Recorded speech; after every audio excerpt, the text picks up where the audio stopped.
بيبدأ فيلمنا بصياد اسمه جوزيف وهو في الغابة، وبيكون بيدرب بنته ريني على صيد الحيوانات. ولما الرصاص بيخلص من معاه بيتصل بمراته أنا وبيطلب منها تشتري رصاص. وبالصدفة بتشوف ريني آثار أقدام ذئب، وبيعرفوا إنه هو اللي أكل اللحم اللي كان في المصيدة. وبيقرروا إنهم يصطادوا الذئب ويرجعوا للبيت قبل ما يجي باقي قطيع الذئاب. وبنعرف إن جوزيف وعيلته عايشين في بيت منعزل في الغابة، وشغلتهم هي صيد الحيوانات وبيع جلودهم. وبتروح أنا المحل عشان تشتري رصاص، وبتشوف إعلان عن شخص بيدور على بيت في الغابة. ولما بترجع بتحاول تقنع جوزها جوزيف إنهم يبيعوا البيت وينتقلوا للمدينة عشان يعيشوا في أمان بدل ما هم معرضين للخطر من الحيوانات المفترسة اللي في الغابة. وبعدها بيقعدوا يتعشوا. بتقول ريني لوالدها إنهم هيصحوا بكرة الصبح عشان يروحوا يصطادوا الذئب، فبتتضايق منها والدتها أنا وبتطلب منها تروح على غرفتها. وبترجع تتكلم مع جوزيف وبتقول له إنهم لازم يبيعوا البيت، لكن جوزيف بيرفض وبيقول لها انه اتعود على الحياة في الغابة وان والده واجداده كانوا عايشين فيها، وكمان لانه مفيش معاه اي شهادة يشتغل بيها في المدينة. وبعدها بيطلع يشرب سيجارة وبتطلع وراه انا وبتطلب منه يفكر في بيع البيت عشان بنتهم ريني تعيش حياة احسن وتتعلم في المدرسة القراءة والكتابة.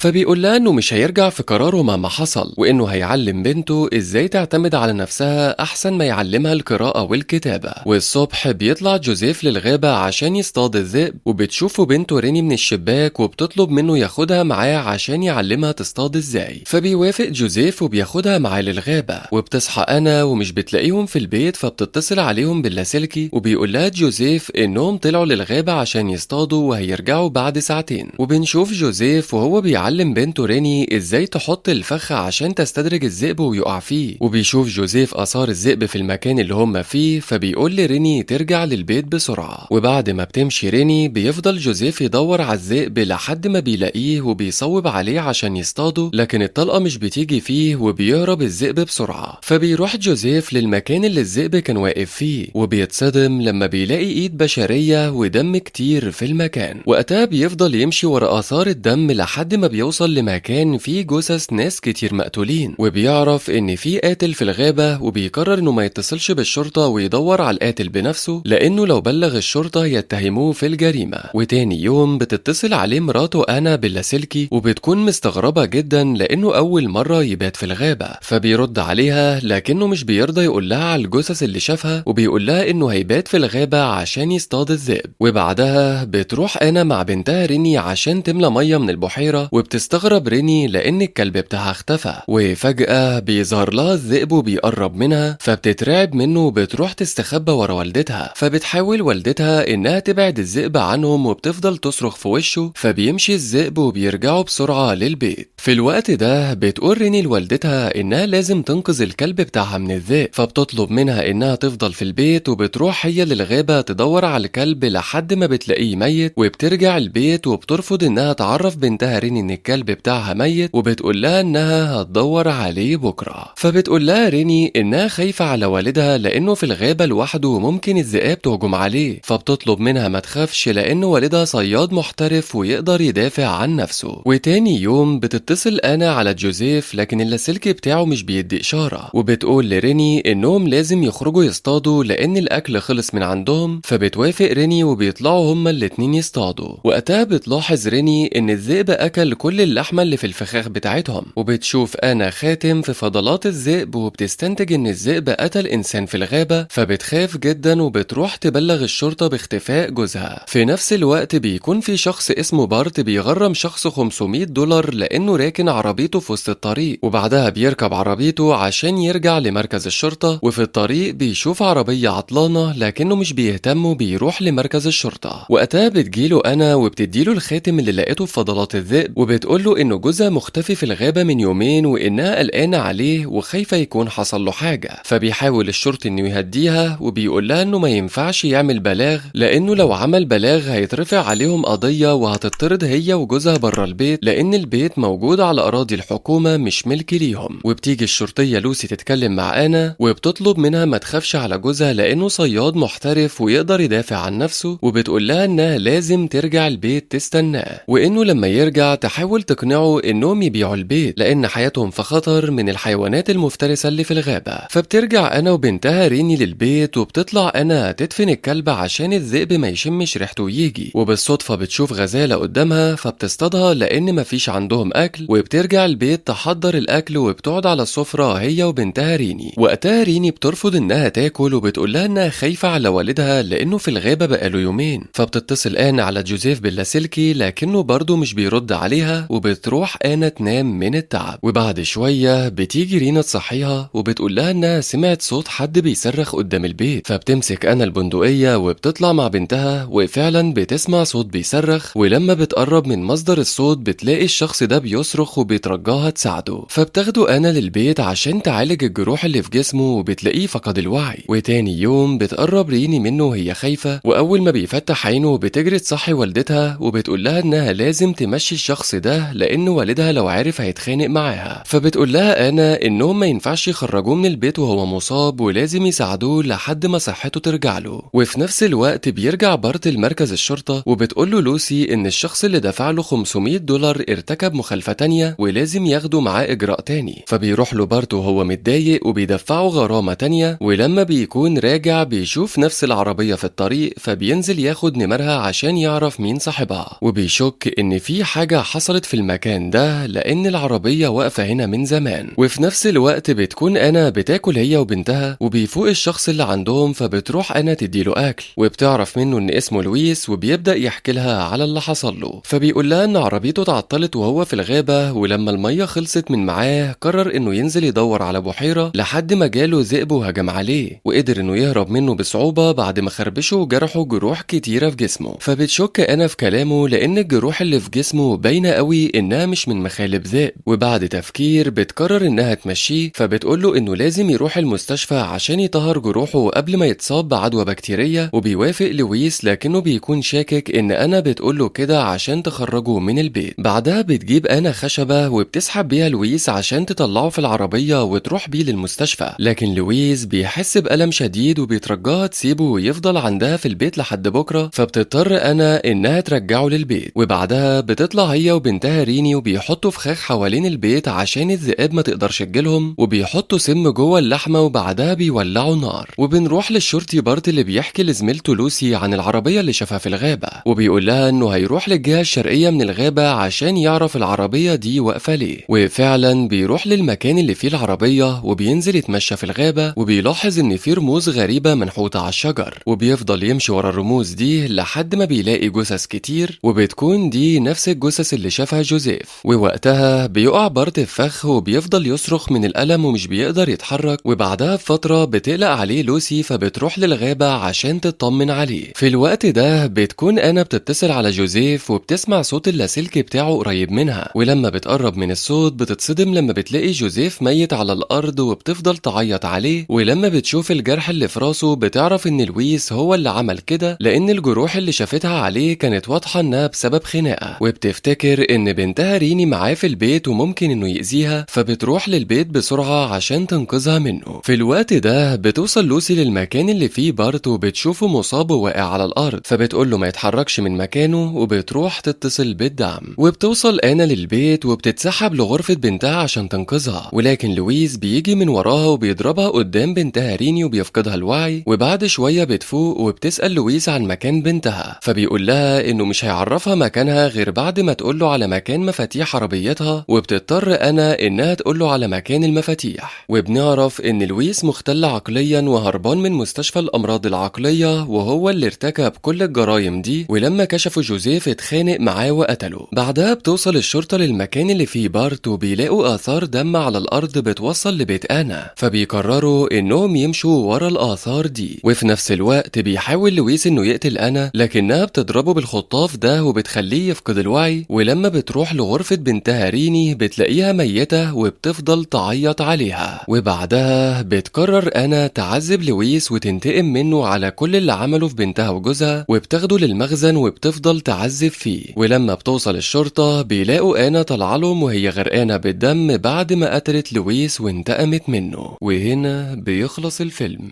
ما تنساش تعمل لنا لايك وسبسكرايب وتفعل زر الجرس عشان تشاركنا في كل جديد، ويا رب تكونوا استمتعتوا معنا. شكرا ليكم، سلام.